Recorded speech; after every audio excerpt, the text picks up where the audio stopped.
Hello everyone, welcome to Jolak Speaks, and today I'm here with a very special session, and it's the most requested session till now, ki how to improve your English. And I have come up with a very good curriculum, kind of, you can call it, how to improve your English in a very fun way, in a very light manner, जिससे आप अगर follow करेंगे consistently तो by the end of 1 or 2 months you will see yourself that your English is much better than it was earlier.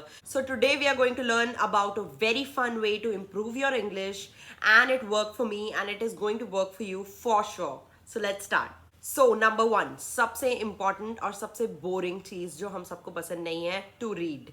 Now read करने में आपने क्या करना है, अगर आपको बुक्स पढ़ना पसंद है, कोई भी नॉवेल्स या कुछ भी, तो आप वो पढ़ सकते हैं. And I am sure that ये आप में से बहुत सब लोग नहीं करते हैं. Most of us don't do that. तो let's move on to the next best alternative, जो कि मच रियलिस्टिक ऑप्शन है, reading newspaper.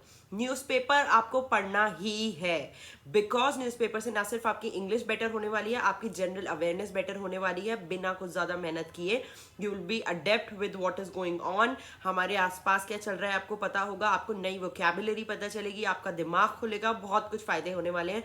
Newspaper, you have to read any good English newspaper. Indian Express या द हिंदू पढ़िए, उसके editorials बहुत अच्छे quality के होते हैं, आप उसको रीड करेंगे. अब न्यूज़पेपर पढ़ना कैसे है इंग्लिश इंप्रूव करने के पर्सपेक्टिव से. जब आप न्यूज़पेपर पढ़ रहे हैं, एडिटोरियल हो सकता है कुछ लोगों को समझ ना आए या बोरिंग लगे या कुछ भी, तो आपको रीड करना है बोल के. You have to listen to what you are speaking. तो आप बोल बोल के जब उसे रीड करेंगे, आप ऑटोमेटिकली इसे सुनेंगे भी, तो आपको ग्रास्प ज़्यादा होगा और साथ ही आप बोर नहीं होंगे. जब आप बोल के रीड करेंगे तो आप उसको पूरा खत्म करेंगे, बीच में कहीं डे ड्रीमिंग में कहीं आप खो नहीं जाएंगे. तो बोल के रीड करने में आप ज़्यादा कनेक्टेड रहते हैं और ज़्यादा आपको सुनाई देता है, तो आप ज़्यादा ग्रास्प भी करते हैं अपनी खुद की आवाज़ से. तो आप बोल के रीड करेंगे और उसमें आपने क्या करना है, टू हियर योरसेल्फ. और दूसरी बात, उसे बहुत शांति से पढ़ना है, यानी कि फ़ोन के साथ या बहुत ज़्यादा डिस्ट्रैक्शन के साथ न्यूज़पेपर को नहीं पढ़ना है. जब आप अपना एडिटोरियल पढ़ने बैठे हैं तो उसको शांति से एक रूम में शांत होके पढ़ना है, बोल बोल के पढ़ना है. और जहां एडिटोरियल में या उस आर्टिकल में कहीं भी ऐसा वर्ड मिलता है जो आपको समझ नहीं आ रहा है, ऐसे आई एम श्योर बहुत वर्ड्स मिलेंगे, जो भी डिफिकल्ट वर्ड्स आते हैं उसको वहीं सर्च कीजिए और सर्च करने के बाद उस लाइन को दोबारा पढ़िए. इससे क्या होगा कि हमें एक अलग नोटबुक में मुश्किल वर्ड्स नोट कर करके एक हमें गाइड तैयार नहीं करनी है, हमें वोकैब कभी भी करनी है. अगर वोकैबुलरी, जैसे कि आजकल क्वेश्चंस आ भी रहे हैं और आपके इंग्लिश के पार्ट में भी एग्जाम्स में आपको हेल्प करेगा कि वोकैबुलरी इंप्रूव करने के लिए you don't have to make a notebook and write 10 words daily. ऐसा सब कहते हैं, बट मेरे एक्सपीरियंस में मुझे लगता है कि ये ज़्यादा हेल्प नहीं करता है कि आप रोज़ 10 नए वर्ड देखें, उनके मीनिंग हिंदी में या इंग्लिश में नोट करके रख लें और फिर उन्हें बार बार रटें. इससे क्या होता है, आपको वर्ड तो पता चल जाता है, लेकिन उसकी एप्लीकेशन क्या है, उसे रियल दुनिया में यूज़ कैसे करना है, जब आपको सामने दिखे वो सही बैठा हुआ है सेंटेंस में या नहीं बैठा हुआ है, ये पता नहीं चलेगा. तो आप क्या करेंगे, जब भी मुश्किल वर्ड दिखे आप उसको सर्च करिए, उसका मीनिंग, और फिर से उस सेंटेंस को पढ़िए. फिर जब आपको वो सेंटेंस पढ़ेंगे तो आपको समझ आएगा, अच्छा ये वर्ड इस सेंस में यूज हुआ है. कोई भी वर्ड किस सेंस में यूज हो रहा है वो आपकी वोकैबुलरी को बेटर करेगा, ना कि सिर्फ 10 वर्ड्स अ डे रटने से. So do that to improve your vocabulary and to learn new words in a very good way. Number 2, social media. Social media हम सब यूज करते हैं और सोशल मीडिया ऑल टुगेदर एक बुरी चीज नहीं है. You just have to know how to use it in your benefit. कैसे वो आपकी पर्सनैलिटी डेवलपमेंट में वैल्यू ऐड कर सकता है, वैसे सोशल मीडिया का यूज करना है. और इंग्लिश के क्षेत्र में सोशल मीडिया आपकी बहुत हेल्प कर सकता है. अब मैं आपको 2 और 3 ऐसे ऑप्शंस बताऊंगी जिसको आप सोशल मीडिया में सब्सक्राइब करेंगे या फॉलो करें, जिससे कि आपको इंग्लिश सीखने में, आपकी बेटर इंग्लिश इंप्रूव होने में मदद होगी. Number 1, YouTube. यूट्यूब में आप कुछ ऐसे चैनल्स को सब्सक्राइब कर लें, ऐसी वीडियोस देखें जिसको देखने से आपकी इंग्लिश बेटर होगी, और ना सिर्फ इंग्लिश बेटर होगी, आपका माइंड का डेवलपमेंट भी होगा और आप ज़्यादा उससे उजागर बनेंगे, ज़्यादा एम्पावर्ड और ज़्यादा नॉलेजेबल बनेंगे. तो सबसे पहले राज्यसभा का बिग पिक्चर करके एक शो आता है, वो आप देखेंगे. उसमें एक्सपर्ट्स होते हैं और अपनी अपनी फील्ड्स के वेरी गुड एक्सपर्ट्स होते हैं. जो डिबेट होती है, जो इंटरव्यू चलता है, वो बहुत ही फ्लो में चलता है, ना कि नॉर्मल रकस वाला इंटरव्यू. तो आप उसको देखेंगे, उससे आपको कोई भी इशू पे एक पूरी होलिस्टिक अंडरस्टैंडिंग भी होगी, गवर्नमेंट का पर्सपेक्टिव भी पता चलेगा, और साथ ही वो इतनी अच्छी इंग्लिश में बात करते हैं, जो एक्सपर्ट्स होते हैं, जो लॉयर्स होते हैं, जो एमिनेंट एकेडमिशियंस बैठे होते हैं, जो इतनी अच्छी इंग्लिश में बात करते हैं कि आप उससे सुनेंगे तो आपको सुनने से बहुत ही अच्छा फील होगा और बहुत ही कुछ सीखने को मिलेगा. सो गो एंड सब्सक्राइब राज्यसभा, जिसमें आप द बिग पिक्चर नाम का एक जो शो आता है उसको देखें. जस्ट 20 कुछ मिनट्स का होता है और उसको देखें. It is really really helpful. It has help me. I have watch दो शोज, ना सिर्फ मेरे एग्जाम्स में बट मेरी इंग्लिश इंप्रूवमेंट में भी. सो गो डू दैट. दूसरा एक चैनल है मेरे, जब मैं प्रिपेयर कर रही थी तो मैंने इंग्लिश वाला जो पार्ट है, दीपक सर ने मुझे करियर लॉन्चर में, तब मैंने ली थी कोचिंग थोड़े टाइम के लिए, तो उसमें उन्होंने एक अपना एडुबुल नाम से एक शुरू किया है अब ऑनलाइन के लिए. तो आप उसको भी फॉलो कर सकते हैं, where he tells about the rules और क्या क्या ग्रामर के क्या रूल्स होते हैं, ईडियम्स, फ्रेजेस. तो आप उनको भी जाके सब्सक्राइब कर सकते हैं. वो या जो भी आप चाहे, कोई भी एक इंग्लिश का गुड चैनल, जो भी कोई टीचर हो आपको पढ़ाते हो, उनका इंग्लिश के सेक्शन के लिए फॉलो कर सकते हैं, to know about the rules and everything. Instagram सब यूज करते हैं, मुझे पता है. इंस्टाग्राम पे सब बहुत टाइम वेस्ट करते हैं, तो उस पे आप जाएं. एक मैंने जो अभी रिसेंटली फॉलो किया है, मैं अपना एक्सपीरियंस आपको बताती हूँ. एक इंग्लिश विद गीत नाम से कोई चैनल है. I am not promoting anyone. If you find anyone else better, that's very good. I am just telling you the sources which I follow and which I have followed and which have helped me over the period of time. So if you think they can help you too, then you can go ahead and subscribe them. So English with Geet नाम का एक channel है Instagram पे. उसमें आप कभी भी Instagram जब चलाएंगे, तो आप जब उसे सब्सक्राइब करेंगे, फॉलो करेंगे, तो आपकी फीड में खुद ही आ जाएगा. तो उसमें कुछ ना कुछ वो रोज़ ऐसा कुछ डालती हैं जिसमें वो बहुत अच्छे से, मुझे लगता है कि बहुत क्लैरिटी से बोलती हैं, which is really helpful. So you can follow that on Instagram. ये सारे सोर्सेज जो मैंने आपको बताए हैं, उन सबके link I will provide in the description below. You can go ahead and check them out. Third and most important, shows. Okay, क्योंकि हम इंग्लिश को इम्प्रूव करने के लिए realistic, fun and light way follow करने वाले हैं, तो बहुत इंपॉर्टेंट है कि what media you are exposing your self to. जो शोज ने मेरी हेल्प की थी और जो आप देख सकते हैं, बहुत फेमस शोज हैं. ना सिर्फ आपका मूड अपलिफ्ट होगा, पढ़ाई से ब्रेक लेके आप उन्हें जरूर देख सकते हैं खाते टाइम में, जब भी आपका मन करे.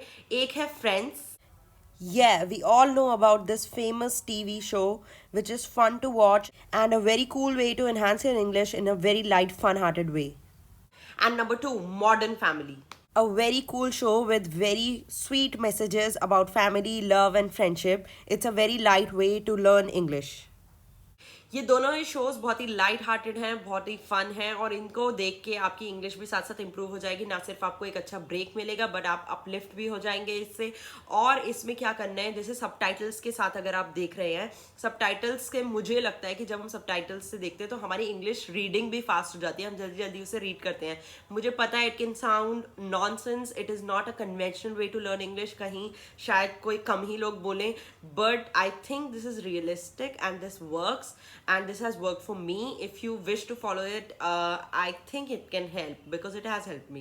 Now, सबसे important and fourth point, you have to speak in English. You have to converse in English. आप जब बात करेंगे, आपको खुद को सुनना है इंग्लिश में बात करते हुए. अपने आसपास, अपने फ्रेंड्स से, किसी से भी शर्माना नहीं है. चाहे गलत इंग्लिश होगी, लेकिन आप इंग्लिश में बात करेंगे. देखिए, ह्यूमिलिएट होना, कभी कभी बेइज्जती हो जाना, मुझे लगता है is the best way to learn anything, because वो चीज़ आप अपनी बेइज्जती कभी नहीं भूलते हैं और वो आपके दिमाग में बैठ जाती है. तो किसी के भी सामने इंग्लिश बोलने से शर्माना नहीं है. It's okay. और दूसरी बात, आप जब कन्वर्स करेंगे, कम्युनिकेट करेंगे, तो आप अपने आप को सुनते रहेंगे. तो ये एक बहुत अच्छा तरीका है इंग्लिश सीखने का. कुछ लोग बोलते हैं बहुत स्टाइल मार रहे हैं, स्टाइल मारे, ये वो. Don't listen to that. You have a goal, you have to achieve that. और आप इंग्लिश सीखेंगे रिस्पॉन्सिबली. जब कॉल करें, कस्टमर केयर को कॉल करें, तो 1 दबाएं इंग्लिश के लिए, 2 दबाएं हिंदी के लिए, आप इंग्लिश के लिए दबाएं. बिकॉज ज़्यादा से ज़्यादा हमें कोशिश करनी है कि हम अपनी इंग्लिश में कॉन्फिडेंस पा सकें. इंग्लिश आप सबको आती है. 2021 में मुझे लगता है अगर हम सब हैं, हम सब यूथ हैं, तो हमें इंग्लिश आती है. आप सोशल मीडिया चला रहे हैं, आप व्हाट्सएप चला रहे हैं, सब कुछ. आप ये मत सोचिए कि मुझे तो इंग्लिश नहीं आती. आपको इंग्लिश आती है. वो बस ये है कि आपको अपनी फ्लुएंसी में लानी है. आपको उससे कॉन्फिडेंस नहीं आ रहा है अभी बोलने में. बात ये है. तो आपको इम्प्रूव करनी है अपनी इंग्लिश का कॉन्फिडेंस. बेसिकली वो कॉन्फिडेंस आएगा ज़्यादा से ज़्यादा बात करने से, ज़्यादा से ज़्यादा खुद के मुंह से बोलने से. Because in the end of the day it is a language, and language is use for communication. जितना ज़्यादा कम्युनिकेट करेंगे, जितना ज़्यादा खुद से बात करते हैं, जब खुद से बात करते हैं तो इंग्लिश में करिए. कोई बात नहीं, जैसे आप कुछ भी सोचते हैं, कुछ भी अपने आप से आपको कहना है, दिन का कुछ भी करना है, आप इंग्लिश में बात कीजिए. You can keep a diary and you can also make a journal जिसमें आप आपके साथ क्या क्या हुआ दिन में, क्या नहीं हुआ. I think the best way to learn any language is to write in it, because जब आप लिखते हैं कुछ भी सोच के तो आपके सारे क्रिएटिव, जो आपके दिमाग के क्रिएटिव बर्ड्स होते हैं वो खुलते हैं. जब आप लिखेंगे, आपको कोई सेंटेंस नहीं आ रहा, आपने सर्च किया, लिखा, तो इससे आपकी इन्हांस होती रहेगी वो कैब. लैंग्वेज एक बहुत ही वाइड एरिया है, वो कॉन्स्टेंटली एनरिच होता रहेगा. कोई भी 100% बेस्ट इंग्लिश स्पीकर नहीं होता है. Over the period of time हम वैल्यू ऐड कर करके ही सीखते जाते हैं. सो जर्नल रखना ना सिर्फ आपको डिस्ट्रेस करेगा, आजकल जैसे मेडिटेशन करते हैं लोग, कुछ करते हैं, तो कुछ लोग जर्नल भी लिखते हैं. आप अपनी खुद की एक डायरी लिखिए जिसमें आप अपने थॉट से कुछ भी लिखिए, 1 पेज अ डे, उससे ज़्यादा ऐसे कुछ नहीं होगा. In the end of the day या अपने फ़ोन में ही कलर नोट या नोट पैड टाइप की कुछ रख लीजिए, उसमें एक पैराग्राफ लिख दिया है, कोई पोएम लिखने की कोशिश की, कुछ भी लिखने की कोशिश की इंग्लिश में. क्योंकि जब आप वो करेंगे, आप कुछ सोचेंगे और कुछ लिखेंगे, अपनी थॉट को जब आप वर्ड्स में पिरो लेंगे, तो वो एक बहुत अच्छा तरीका होता है कि एक लैंग्वेज को क्रिएटिवली अपने अंदर एनहांस करने का. तो जब आप, जो भी आपके दिमाग में थॉट आ रहा है, आप उसको लिखने की कोशिश करिए अपने वर्ड्स में. That will bring out your English की और ज़्यादा नॉलेज. एक बहुत अच्छी ऐप है डुओलिंगो नाम की. डुओलिंगो में ना सिर्फ आप इंग्लिश सीख सकते हैं, आप सारी लैंग्वेजेस सीख सकते हैं, फ्रेंच, स्पेनिश, जो चाहें, और बहुत ही इंटरैक्टिव वे में आपको सिखाती है. तो that's a very good app, you can follow. I have it on my phone and I am not sponsoring it. It just really is a good app and I have, क्योंकि मैंने उसे use किया है पास में, तो आप भी उसे यूज़ कर सकते हैं. फ़ोन पे ऐप डाल लीजिए, 2 मिनट्स 5 मिनट्स के बहुत इंटरैक्टिव सेशंस होते हैं और आप इससे कोई भी लैंग्वेज सीख सकते हैं, ना सिर्फ इंग्लिश. देखिए, मैं आपसे ये कहना चाहूँगी, ये कभी मत भूलिए कि English is just a language like Hindi, French, Urdu and everything, every language that there is in this world. तो इंग्लिश की जो लैंग्वेज है उसका काम है, बेसिकली लैंग्वेज का काम होता है कम्युनिकेशन का. हिंदी हमारी मातृभाषा है, हमें उससे शर्माना नहीं है कि कोई हिंदी में बात कर रहा है, तो ये शर्म की बात है. अगर आपको हिंदी आती है तो आपको अपने ऊपर गर्व होना चाहिए. आपको कोई और भाषा आती है, you should be proud of your self. You are not illiterate, you are just not fluent in one of the languages in thousands of languages of this world. किसी को कोई भाषा नहीं आती, किसी को कोई भाषा नहीं आती है. तो ये बात ज़रूर ध्यान रखनी है कि इंग्लिश अगर हम सीख रहे हैं, उसका यूज़ हम किसी को नीचा दिखाने के लिए नहीं करेंगे, किसी के ऊपर अपना शो ऑफ करने के लिए नहीं करेंगे. वहीं दूसरी बात, कोई और शो ऑफ करने की आपको कोशिश कर रहा है तो फिर आपको इंफीरियर भी फील नहीं करना है, because it's just a language in the end of the day. You just don't know. जैसे आपको जर्मन नहीं आती, आपको इंग्लिश भी अभी फ्लुएंट नहीं है और आप जब चाहें उसे सीख सकते हैं. ओके आजकल के एग्जाम्स की अगर हम बात करें, तो एग्जाम्स में जो इंग्लिश के सेक्शन आ रहे हैं वो ऐसे नहीं है कि रूल लगाएं, ये किसके साथ वर्ब की फर्स्ट फॉर्म लगती है, इसके साथ वर्ब की थर्ड फॉर्म लगती है. ये रूल्स चार्ट्स सच कहूँ तो मुझे भी नहीं आते हैं. मुझे थोड़े बहुत कभी किसी भी फर्स्ट सेकंड क्लास में सिखाए होंगे तभी सीखे थे, उसके बाद मुझे याद नहीं है. But then also I believe my English is pretty much good. So ये क्या होता है, इंग्लिश जो है एक भाषा है, वो रूल्स और ग्रामर की रिजिड स्ट्रक्चराइजेशन से कुछ ऊपर है. रूल्स वगैरह कहाँ क्या लगना चाहिए वो सब आपको पता होना चाहिए, ठीक है, लेकिन वो पता कर लेने से आपकी इंग्लिश बहुत अच्छी हो जाएगी ये गारंटीड नहीं है. इंग्लिश अच्छी होगी कम्युनिकेशन से, कन्वर्सिंग से. तो ये होल एक्सरसाइज जो है, बेसिकली हम क्या करना चाह रहे हैं, we are trying to enhance our confidence. Exam के जो क्वेश्चंस आते हैं वो भी आजकल ऐसे ही आते हैं, ना कि उनमें सिर्फ आपसे कोई स्ट्रेट अवे क्वेश्चंस पूछे जाते हैं. आपका फ्लो चेक होता है इंग्लिश में. अगर आप फ्लो में हैं, आप रीड करते हैं कंसिस्टेंटली न्यूज़पेपर या कुछ भी, आप कंसिस्टेंटली उसको अच्छे से कंफर्टेबली पढ़ सकते हैं, तो आप एक गो में पढ़ के पैसेज में बता देंगे, अच्छा इसमें ये था, इसमें ये था, या एरर पॉइंट आउट कर लेंगे. वो तभी होगा जब आप कॉन्स्टेंटली एक रीडिंग हैबिट में हैं या आपका फ्लो बहुत अच्छा है. तो हमें उस लेवल ऑफ कॉन्फिडेंस, उस लेवल ऑफ फ्लो को अचीव करने की कोशिश करनी है कि मैं एक सेंटेंस पढूं और मुझे पढ़ते ही इसमें समझ आ जाए कि यहाँ पे गलती हो रही है. जो भी लोग रीडिंग की हैबिट में होंगे, जो भी लोग देखते रहते हैं, अब्जॉर्ब्ड होते हैं इंग्लिश से हर तरफ से, वो लोग बहुत इजीली इंग्लिश का सेक्शन टैकल कर लेते हैं. उनके लिए वो बहुत ज़्यादा मेहनत की चीज़ नहीं है, वो उतनी एनर्जी लॉजिकल रीजनिंग में या इंग्लिश में कोई और पार्ट ऑफ द मैथमेटिक्स में लगाएंगे. तो आपको क्या करना है, इंग्लिश से basically the whole point is, आपको वो चीज़ों से, मैंने आपको सोशल मीडिया और ये सब क्यों बताया, ना कि आपको डिस्ट्रैक्ट करने के लिए। मैंने ये सब इसलिए बताया क्योंकि हम आजकल की दुनिया में ये सब चीज़ें यूज़ करते ही हैं, यही चीज़ें हैं जो हमको सराउंड कर रही हैं। तो मैंने इंग्लिश के पर्सपेक्टिव से आपको ये सब इसलिए बताया कि जब आप यूट्यूब पे जाएं आपको वो दिखे, जब आप इंस्टा पे जाएं तो आप वो करें, जब आप दूसरी कोई बुक रीड करने जाएं तो या न्यूज़पेपर पढ़ें तो ऐसे पढ़ें। मैंने ये सब इसलिए बताया क्योंकि यही चीज़ें which surround ourselves in today's world and we can not ignore them. Instead why not use them to our own good benefit. तो आप अपने आप को उससे सराउंड करेंगे, अब्जॉर्ब होता रहेगा धीरे धीरे। जब वो आपके अंदर अब्जॉर्ब होता रहेगा, हर तरफ से यही इंफॉर्मेशन आपको आती रहेगी उसी तरीके से, तो आपका ब्रेन जो है यही इंफॉर्मेशन लेता रहेगा और धीरे धीरे डेवलप, धीरे धीरे धीरे धीरे कंसिस्टेंटली हो जाएगा। And in some time you will not even realize you will have gained that confidence in English। आपकी vocabulary में अपने आप ही वो शब्द आने लगेंगे जो आपने कभी पढ़े थे, और उस वक्त you'll feel that confidence, उस वक्त you'll feel that yes I am better than that I was yesterday। So I hope all the insights that I shared with you today are going to help you in improving your English, and I'm very sure if you follow these steps consistently, अगर आप ये बहुत ही light hearted और fun है, कोई बोझ नहीं है कहीं से भी आपके ऊपर, इसको please just don't ignore it. अब देख के कुछ और करने लग जाएं लाइक एनी अदर वीडियो, ऐसा ना करें।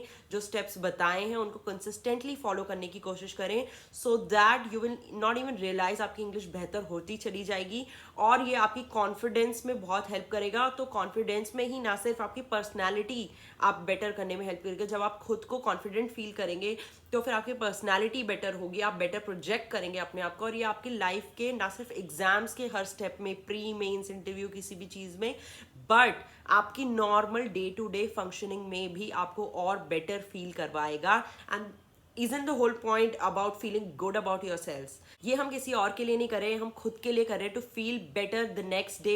हर नेक्स्ट डे हम और बेटर होते जाएं, फील करते जाएं, and to feel good about ourselves.